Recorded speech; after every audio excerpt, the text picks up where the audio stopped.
د دې شپږ ډوله خلکو څخه مشورې مه غواړئ. سلامونه ګران دوستانو، بیا هم قدرت افغان یوټیوب چینل ته په خیر راغلاست. که چینل هم نه سبسکرایب کړي چینل ته سبسکرایب کړئ او په څنګ کې د ګنټې نشان سره کلیک کړئ او په آل باندې کلیک کړئ ترڅو د موږ هر ویډیو تاسو ته زر تر زر در ورسیږي. ویډیو ته سره لایک او ویډیو ملګرو سره شریک کړئ او ویډیو تر پایه پورې وګورئ.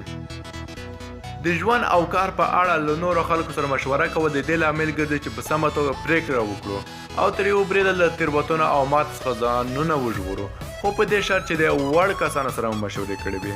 په قرآن کریم کې هم الله جل جلاله خپل بندګانو ته د مشوره کولو امر کړی دی. دلته هغه شپږ ډوله کسان در پېژنو چې د مشورې لپاره وړ نه دي او نه باید چې په لارښوونې عمل وکړي. نو راځو اول نمبر ته.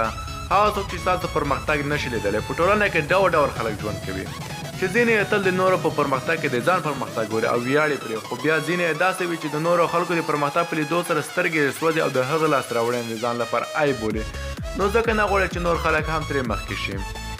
د دې لپاره چې ښه او ګټورې مشورې ترلاسه کړئ نو د لومړنۍ ډلې خلک ومومئ او په مینه سره خپل تګلارې ورسره شریکې کړئ. ډاډه اوسئ چې هغوی به ښې مشورې درکوي. د دویمې ډلې خلکو سره هم بد چلند مه کوئ.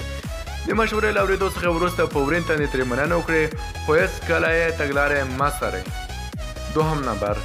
هغه څوک چې ستاسو د اړتیا وړ برخه کې تجربه ونه لري. ډېر خلک داسې عادت لري چې په یو برخه کې تجربه هم ونه لري خو بیا هم هغه کې چوپ پاتې کېدلی نه شي، بیا هم غږېږي درته.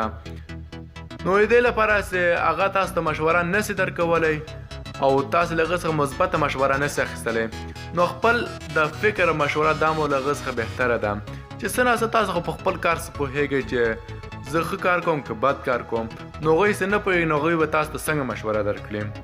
راځو دریم نمبر ته. هغه څوک چې ستاسو خبرو ته غوږ نه نیسي او یوازې په خپله غږېږي. دا ډول خلک هم په ټولنه کې ډېر تر سترګو کېږي چې یوازې خپله غږېږي او نورو ته وخت نه ورکوي چې د هغوی خبرې واوري. دا ډول خلک بعضې داسې خلک دي چې بعضې درته وایي چې تاسو فقط غوږ ونیسئ او خپلې خبرې تاسو څخه مخکې کوي. یوازې هغوی خوښوي چې خپله وغږېږي، د نورو خلکو خبرې دومره نه اوري. نو د دې ډولو خلکو څخه مشوره مه غواړئ، ځکه چې هغوی د تا خبره سم نه اوري، نو هغوی به تاسو ته څنګه مشوره درکړي. راځو څلورم نمبر ته. هغه څوک چې تل یوازې د ځان ګټې ته اړینې وي. د دې ډول خلکو ته په ټولنه کې ځانمن یعنې خودخوا ویل کېږي. دا ډول خلک یوازې د خپل ګټو لپاره فکر کوي او له هرې لارې چې شونې وي غواړي ځان ورته ورسوي. هغه ته دا توپیر نه کوي چې د ګټې په وړاندې به د بل چا زیان وي یا ګټه. کیدای چې هغه ستاسو ته داسې مشوره درکړي چې ستاسو پکې زیان وي او د هغه پکې ګټه وي، نو بیا هم له داسې خلکو څخه مشورې مه غواړئ. راځو پنځم نمبر ته. هغه څوک چې ستاسو وضعیت په سمه توګه نشي درکولی. دا ډول خلک تاسو ته به داسې مشورې درکوي چې ستاسو له وړتیا څخه پورته وي. دا ډول خلک ستاسو له وړتیاو سره سم مشورې نشي درکولی. تاسو باید داسې مشورې ترلاسه کړئ چې په هره برخه کې پوره وړتیا ولرئ او په شته امکاناتو سره ورته ورسېدلی شئ.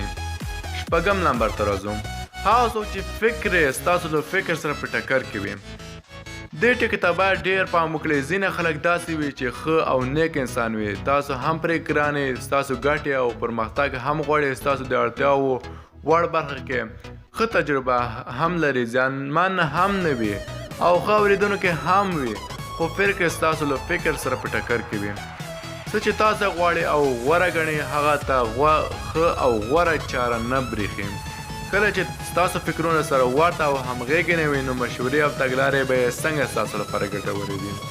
مخکې له دې چې د چا څخه مشوره وغواړئ، د نورو ځانګړنو تر څنګ د آخرني ځانګړنې ته ډېر پام وکړئ او د مشوره ورکوونکي کس فکر په غوره سره مطالعه کړئ. ګران دوستانو، که ویډیو مو خوښ شوی ویډیو سره لایک او چینل سبسکرایب کړئ.